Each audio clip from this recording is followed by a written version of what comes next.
एकादशी की व्रत कथा। एक बार की बात है, माधानता जी बोले, हे वशिष्ठ जी, यदि आप मुझ पर कृपा करें तो किसी ऐसे व्रत की कथा कहिए जिसको सुनने से मेरा कल्याण हो जाए। महर्षि वशिष्ठ ने कहा, हे राजन, सभी व्रतों में उत्तम और अंत में मोक्ष देने वाली आमल की एकादशी के व्रत की कथा मैं तुमसे कहता हूँ। ये एकादशी फाल्गुन माह के शुक्ल पक्ष में आती है। इस व्रत के करने से सारे पाप नष्ट हो जाते हैं और इस व्रत का फल 1000 गौदान के बराबर होता है। अब मैं आपसे इसकी पौराणिक कथा कहता हूँ, ध्यान पूर्वक सुनिए। एक वैदिश नाम का नगर था जिसमें ब्राह्मण, क्षत्रिय, वैश्य और शूद्र चारों ही वर्ण बहुत ही आनंद के साथ एक साथ रहते थे। उस नगर में हमेशा ही वेदों की ध्वनि गूंजा करती थी। उस नगर में ना कोई पापी था, ना कोई नास्तिक और ना कोई दुराचारी। उस नगर में चैत्रथ नाम का एक चंद्रवंशी राजा राज करता था।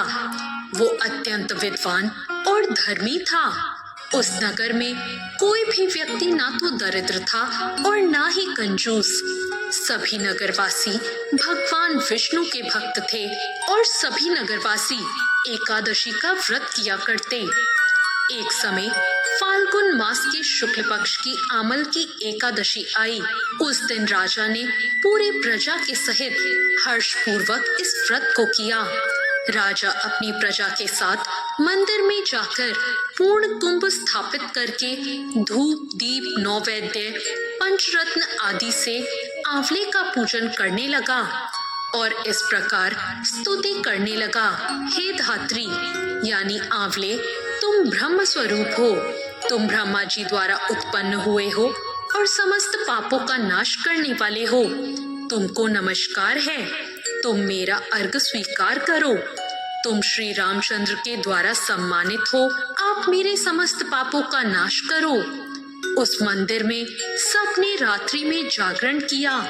रात के समय वहां एक बहेलिया आया जो बहुत ही पापी और दुराचारी था। वो अपने कुटुंब का पालन जीव हत्या करके किया करता था। भूख और प्यास से बहुत व्याकुल वो बहेलिया इस जागरण को देखने के लिए मंदिर के एक कोने में बैठ गया और भगवान विष्णु और एकादशी का महात्म सुनने लगा। इस प्रकार अन्य मनुष्यों की तरह उसने भी रात्रि को जागकर बिताया। प्रातःकाल होते ही सभी लोग अपने घर चले गए तो बहेलिया भी वहां से घर गया। घर जाकर उसने भोजन किया। कुछ समय बीतने के बाद उस बहेलिये की मृत्यु हो गई। मगर उस आमल की एकादशी के व्रत और जागरण से उसने राजा विदुरथ के घर जन्म लिया और उसका नाम वसुरथ रखा गया। युवा होने पर वो चतुरंगिनी सेना के साथ धन्य धान्य से युक्त होकर 10,000 ग्रामों का पालन करने लगा।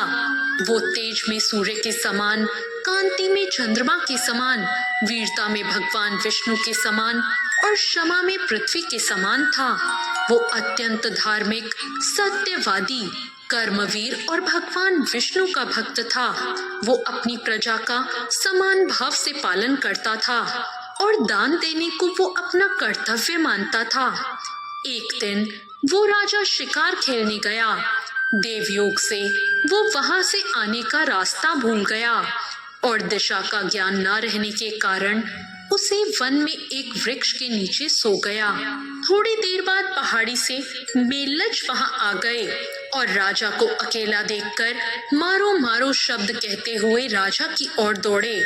वो कहने लगे कि इसी दुष्ट राजा ने हमारे माता पिता, पुत्र पौत्र आदि संबंधियों को मारा है और उन्हें देश से निकाल दिया, इसलिए हमें इसे मार देना चाहिए। ऐसा कहकर वो राजा को मारने दौड़े और अनेक प्रकार के अस्त्र शस्त्र राजा के ऊपर फेंके। वो सब अस्त्र शस्त्र राजा पर गिरते ही नष्ट हो जाते और उनका वार पुष्प के समान प्रतीत होता। अब उन लोगों पर उनके अस्त्र शस्त्रों का उल्टा ही उन पर प्रहार होने लगा, जिससे वो सब मूर्छित होकर गिर पड़े। उसी समय राजा के शरीर से एक दिव्य स्त्री उत्पन्न हुई। वो स्त्री बहुत ही सुंदर थी, लेकिन उसकी भुकुटी टेढ़ी थी। उसकी आंखों से लाल लाल अग्नि निकल रही थी, जिससे वो दूसरे काल के समान प्रतीत होती थी। वो स्त्री उनको मारने दौड़ी और थोड़ी ही देर में उसने उन सब को काल के गाल में पहुंचा दिया। जब राजा सोकर उठा तो उसने उन्हें मरा हुआ देखकर कहा कि मेरे इन शत्रुओं को किसने मारा? इस वन में मेरा कौन हितैषी है? जब वो ऐसा सोच रहा था तब आकाशवाणी हुई, हे राजा, इस संसार में भगवान विष्णु के अतिरिक्त कौन तेरी सहायता कर सकता है? इस आकाशवाणी को सुनकर राजा अपने राज्य आकर सुखपूर्वक राज्य करने लगा। महर्षि वशिष्ठ बोले, हे राजन, ये आमल की एकादशी के व्रत का प्रभाव था। जो मनुष्य इस आमल की एकादशी के व्रत को करते हैं वो प्रत्येक कार्य में सफल होते हैं और अंत में विष्णु लोक को जाते हैं। तो ये थी आमल की एकादशी की व्रत कथा।